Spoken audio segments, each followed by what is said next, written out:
I am utilizing the Bit Integrations plugin to establish a connection between these two platforms. Let's go to Bit Integration Dashboard. Click Create Integration. Search and select Piotnet Forms for the trigger. Select a form, then click Next. Search and select Action.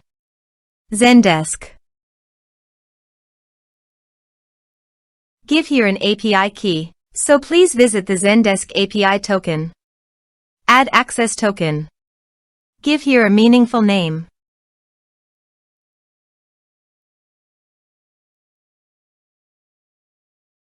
Save. Copy the API token and paste it here. Authorized it. Authorization is successfully done. Next.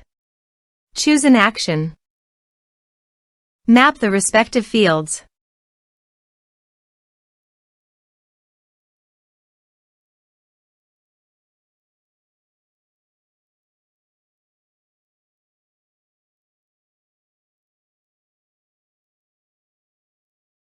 Here are some advanced features in conditional logic you can use for your own requirement.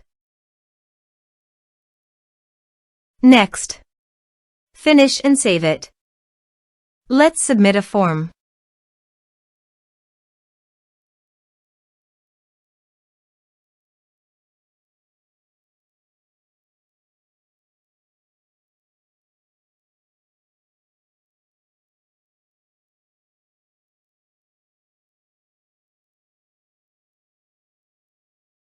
Click on Send Message.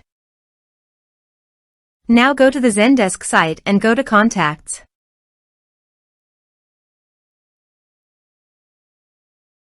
You can see the data came successfully on the Zendesk site.